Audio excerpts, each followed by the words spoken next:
When you listen to the lyrics of that song, it is a reflection of the mindset of everything was going on at the time. We compartmentalize these things and we sometimes forget all the things that were going on around it. Hey, if you're a Deep Purple fan, this video is for you. So June 5th, 2025 marks 55 years since this album, Deep Purple and Rock, came out. And it's just amazing thinking about this. This album had such an impact on hard rock especially.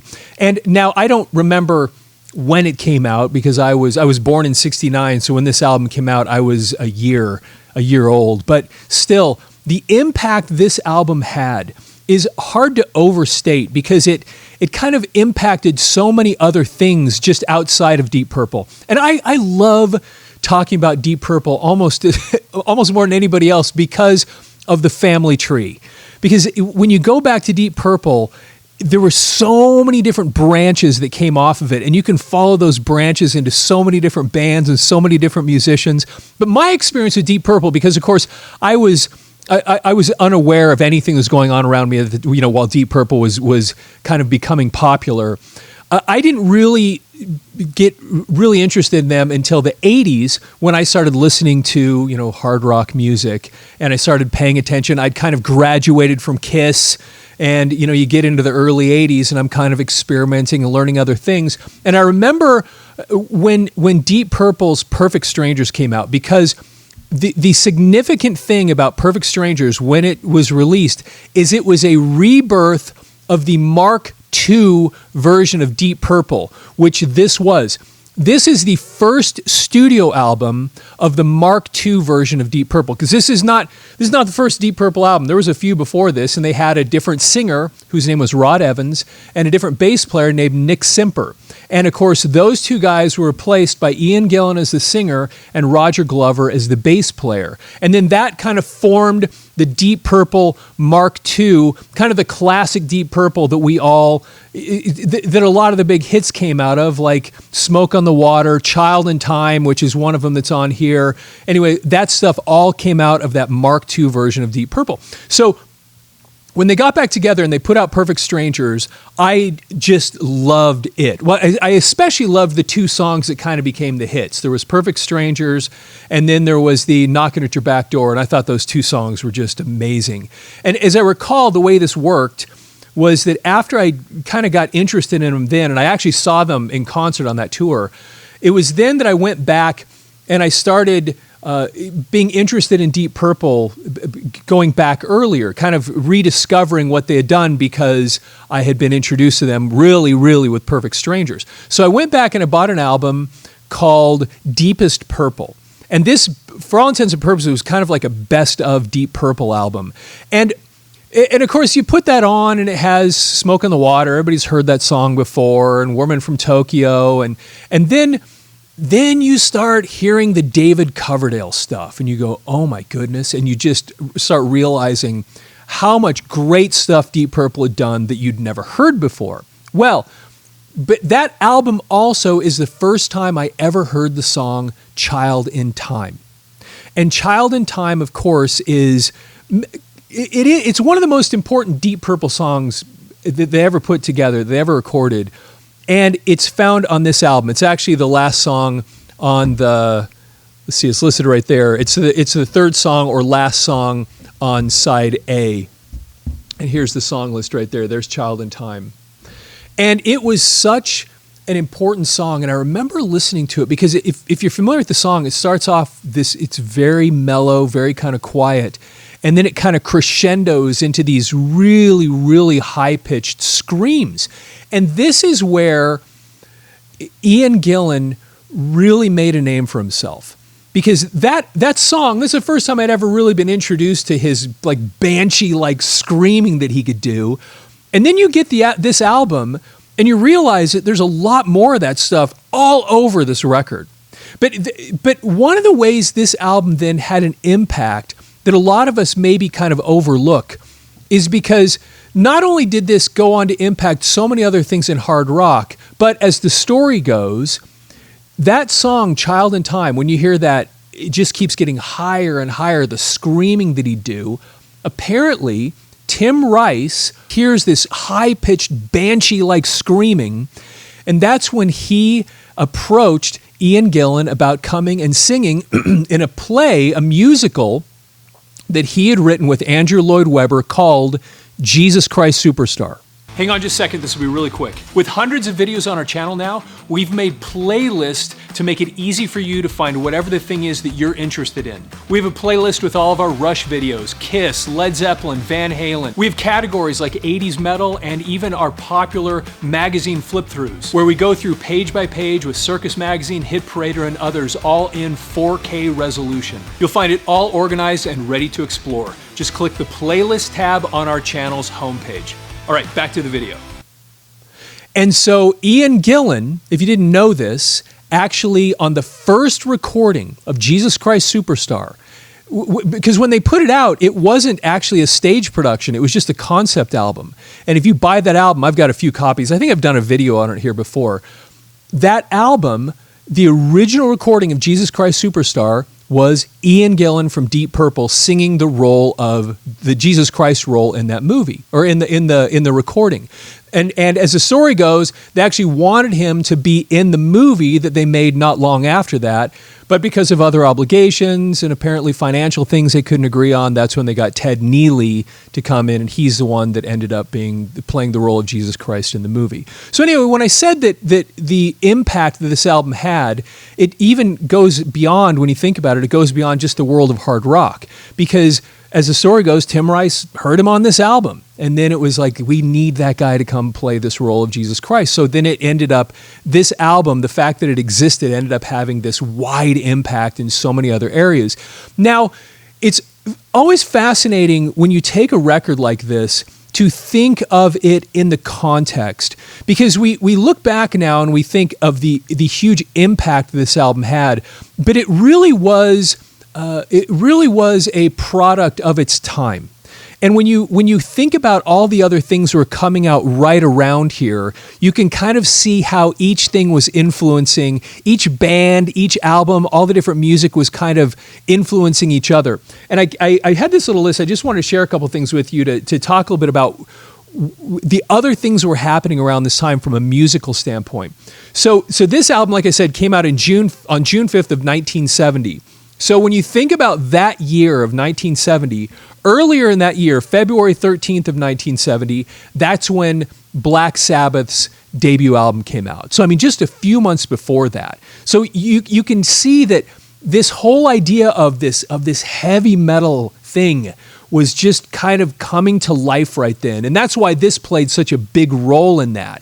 You listen to these things, you listen to that grindy organ that John Lord played, and it mixed with Ritchie Blackmore's guitar, and it just had this power, this grit, this grind that was so amazing. And actually the same year Uriah Heep hit with their debut album, which kind of had a similar style to it. So the same year, May 8th of 1970, so just about a month before this came out, you had Let It Be, Beatles came out.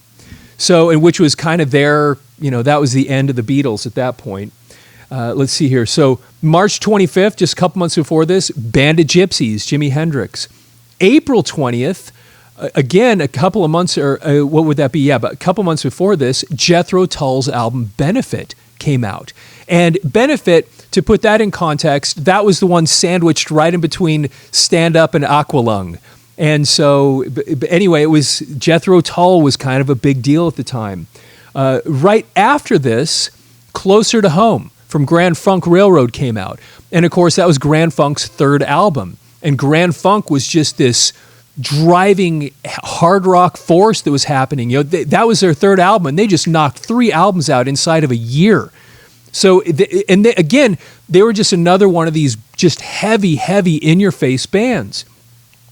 Then, a couple months after this, Black Sabbath's Paranoid came out, September 18th of 1970. And then another one, and this doesn't play in so much, but for me personally, it's important, and I think it's similar in that there was a certain message, which we'll get to in just a second, that was all resonating at the same time. And it was Curtis Mayfield's album Curtis actually came out in September of 1970. Now, if you're not familiar with Curtis Mayfield is one of my favorite artists ever. As a matter of fact, if you ever visit the studio here, you walk into the studio, I have a portrait on the wall, or a big photo of Curtis Mayfield. It's the first thing you see when you walk in, because I'm just such a huge fan. But the songs on that album, probably his most significant song as a solo artist, Curtis Mayfield, is a song called If There's Hell Below. Oh, it's called Don't Worry, If There's a Hell Below, We're All Gonna Go. And if you've never heard that song before, as soon as this video's over, find it. First thing you got to do after this video's over is go find that song. Curtis Mayfield, Don't Worry, If There's a Hell Below, We're All Gonna Go.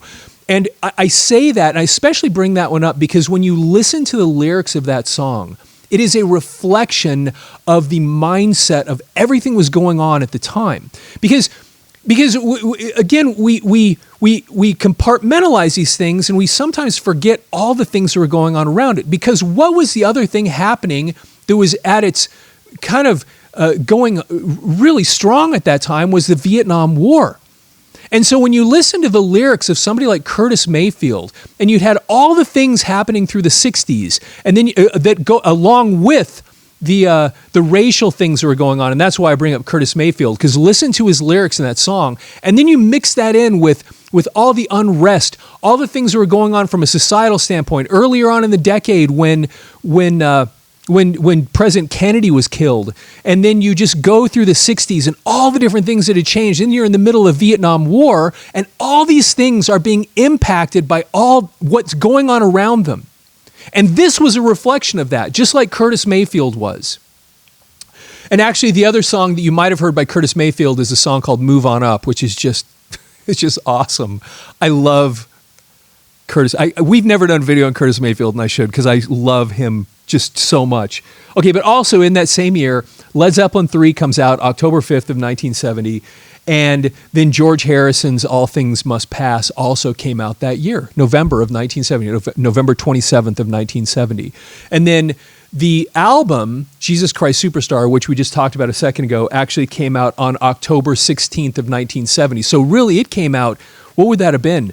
July, August, September, October. So about four months after this.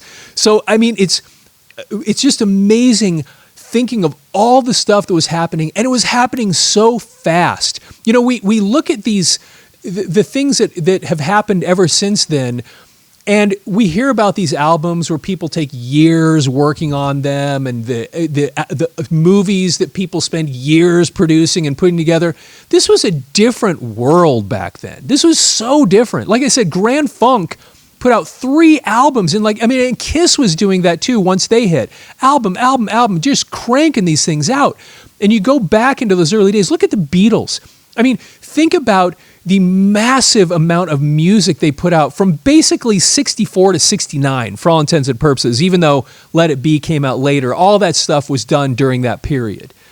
And it's just, they were working so hard, and people were putting out so much stuff so fast. These timelines were just compressed. And so anyway, a lot of things were happening. So this album, as I said a second ago, was a product of its time. And so when Ian Pace, John Lord, and Ritchie Blackmore, you know, they'd put out these other albums, and they were looking around saying, we need to basically really focus in on this hard rock sound that they really knew how to make. And that's why they grabbed those, you know, you end up grabbing Ian Gillan. He was perfect for that. He had that screamy voice. And then he had such an impact on all these singers after him because of what he did. And even Roger Glover, because this was our kind of introduction to him, because actually Ian Gillan and Roger Glover were in a band called Episode 6, and then that's when they came and joined. But even Roger Glover went on after this album, and not only was he playing bass with other groups, he went on and started producing other bands. So those two guys just had such an impact, and then they created again the Mark II version of Deep Purple. Okay, so what I want to do now, I'm going to just share one other thing with you that I think you'll find kind of interesting. And what I found is a review of this album, and this is from a newspaper called the Standard Freeholder. You can see it on your screen right now. and it was from December 11th, 1970. So this is actually a little while after this album had come out, but this person is kind of writing a review going over this record. And because this thing did have such a huge impact. And this, I'll be honest with you, I love Deep Purple. I think Deep Purple is one of the, and they're so interesting and I love talking about them, but I don't know, their album covers were just, I didn't think much of them. Actually, there were a lot of bands back then that I didn't think much of their album covers, which is so crazy because there were so many bands that had such iconic album covers. But I mean, you look at like, Who Do We Think We Are, and Machine Head, and you just go, and this was, it was kind of fun, I guess. But I mean, when you had things like the Beatles, Sgt. Pepper's Lonely Hearts Club Band, I mean, just what a crazy, amazing album cover. And Abbey Road, and actually just go down the list with those guys. They did such a great job with those album covers. And then, even though I love the music, I just thought that these were a little bit meh, what they did with their record covers, but whatever. Anyway, so I'm going to share this with you. There's a couple of interesting things in here when I read this. So if you're a Deep Purple fan, I think you'll like this. So here's this article. It says Deep Purple in Rock. Latest reports from England state that a new mania is sweeping across the British Isles like fire. Not since the days when the Beatles were touring has any group set crowds of eager fans into frenzy, that is until Deep Purple, a well-established group in the world of rock, underwent a couple of personnel changes a few months ago. And that is an important thing because they had, just the song Hush. I think a lot of classic rock radio stations are still playing that song. And that was the Deep Purple before this. That was when Rod Evans was, and Nick Simper were in the band. Rod Evans was the singer. So former singer Rod Evans and bass player Nicky Simper are out of the group, and Ian Gillan and Roger Glover have replaced them. The remaining members of the band, John Lord on organ, Ian Pace on drums, and Richie Blackmore on guitar, still form the basic core of the group, which has gone from rock to classical rock, and now back to rock, into rock again. They've come up with the heaviest album that I've heard all year, and a solid album it is, entitled Deep Purple in Rock, which is an interesting thing to hear somebody say, and it's part of the reason after saying this that I wanted to put it in the context, because when you hear that, if you're not really thinking about all the other things that came out, I don't think he's thinking about all the other things that have come out, because this is put out in December, and he says it's one of the heaviest things he's heard all year, and it is heavy, but I mean, Paranoid had just barely come out, and that's a pretty rockin' album. And again, Grand Funk, you've got so many other things that were these heavy, heavy albums that really had that intensity. And so, and I guess he's not wrong saying it's one of the heaviest, but I mean, it is part of a group of albums that came out that year that were these very, very in-your-face, heavy albums. Okay, this collection of 7 songs is a collaboration of beautiful lyrics and weighty music. Each song is outstanding by itself, and collected together they form a salient tale of personal opinion. Child in Time is my favorite cut. The words of the song are very much above anything that the group has done thus far, and they have come out with some pretty heavy things in the past. I like the little comments or interpretations, if you will, that the group has beside each title.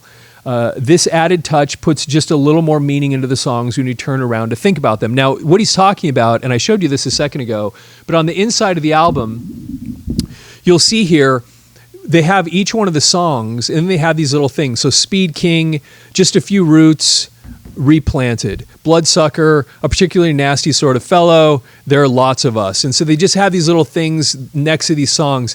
Now, the one to me that's kind of the most interesting is this last one right here where it says Hard Lovin' Man, and it says for Martin Birch, Catalyst. Now, why that's so interesting to me is Martin Birch worked as an engineer on this album, and it was almost like, and this is the second time he'd worked with him, because they had kind of a live Philharmonic, I think, album, I can't remember what it was called, before this album. So he'd worked with these guys, but this is the first studio album that Martin Birch had worked with Deep Purple on. And when you see that, it was almost like this thing where you could see that Martin Birch was going to have an impact in the world of hard rock music. And so when it says that there, you have this really, really heavy tune called Hard Lovin Man for Martin Birch, Catalyst. And Martin Birch, if you didn't know, went on to become one of the most important producers of hard rock and heavy metal of the entire era in the 70s and 80s. I mean, he worked with Rainbow, he worked with Whitesnake, he worked with Iron Maiden. Matter of fact, he did just all the classic Iron Maiden stuff. He's all over that stuff. His production, the Black Sabbath, the version of Black Sabbath that Ronnie James Dio sang for, and he actually even worked with Fleetwood Mac, the Peter Green version of Fleetwood Mac. So Martin Birch, though, as I said, he did a lot more than the things I just listed. But when you look at the trajectory of hard rock and heavy metal, Martin Birch had a huge impact on just the genre of that genre of music that would then kind of explode after this point and kind of head in so many different directions. But Martin Birch was there at the beginning and then played this huge role with some of the most influential bands. Okay, let's see here. Like little comments. Okay, this added touch puts just a little more meaning into the songs when you turn around and think about them. Getting back to Child in Time, just ponder over this extract from the lyrics. And this is actually taken from the song Child in Time. If you've been bad, Lord, I bet you have, and you've not been hit by flying lead, you'd better close your eyes and bow your head. I know it says bop, but that's not correct. The word is bow. Close your eyes and bow your head and wait for the ricochet. It's the story of a loser, and like the group says, it could be you. And so when you look back at these notes, Child in Time, the story of a loser, it could be you. And the reason I made that comment earlier about mentioning that this album was a product of its time, think about those lyrics again, and then think about what was going on in the world. Again, this is the middle of the Vietnam War. And he makes that comment here, if you've been bad, Lord, I bet you have, and you've not been hit by flying lead, you better close your eyes and bow your head and wait for the ricochet. Because that whole idea of flying lead was kind of in the back of everybody's mind at the time. Just everything that happened through the 60s, and then this war that people were being brought into, and it was just always there. Matter of fact, when you look at the album Paranoid that Black Sabbath put out after this, the album was supposed to be called War Pigs. And part of it was, again, a reaction to what was going on in the world at the time. And the music reflected the feeling of the people. This was important stuff. And just those lyrics right there tell that tale a little bit. And then it says like there, it could be you. Okay. Let's see here. There are few school guitarists playing rock today, and those, let's see, let me read that again. There are few school guitarists playing rock today, and of those, Ritchie Blackmore has to be one of the best. 3 of his lead licks are double-tracked to give the listener a total effect, not to mention the fact that he follows John Lord, my favorite organ man, on a number of his leads. And it's kind of interesting the way those 2 instruments in Deep Purple in these early days, the way they played off of each other, the tones they'd put on top of each other were just amazing. The way John Lord and Ritchie Blackmore worked together was just it was so great. It had this sound and this power. It was just very, very unique to Deep Purple. Pace's drumming is as smooth and fast as ever. He, too, is a school musician, and it shows through on every cut. Okay, almost done with the article. The bass lines in this album are a gas. I love that. I like a bass player who refuses to stand in the shadows and let the other members of the group work around him. If he can't come across loudly and clearly, then he isn't much good for anything. Like I said, the lines are a gas. I think it's Ian Gillan who is now doing the group's vocals. He can put across a number like Rod Stewart or Robert Plant, or he can lay it on with the same quality as his predecessor, Rod Evans. Either way, he puts out a superb performance. And thinking of Led Zeppelin, you can see a little bit of the influence there too. Because Robert Plant when you look back at Led Zeppelin 1 and Led Zeppelin 2, that both had come out prior to this, and 3, but those two are when we kind of got introduced to Robert Plant as this banshee-like singer. And so you have to imagine that there was a little bit of that influence too, where you have somebody like Gillan thinking, and other people are suggesting for him to start doing some more screaming and high-pitched stuff, and he was probably looking around thinking, yeah, that is something I can do, and then they really capitalized on it. Okay, let's see here. This album lacks one thing only, and that's moderation. If you don't give a darn about moderation, then you'll be real happy after you get home and give it a listen. If, on the other hand, you get tired of 40 minutes solid drive after a while, you may find yourself doing what I've done, playing the album through once or twice and then shelving it away for a while. However, I think you'll find that sooner or later you'll go back for more. Next time you're in a record store, look for the album cover anyway. The music on the inside is as hard as the jacket picture on the outside wants you to think it is. And of course, the play there is that it's in rock.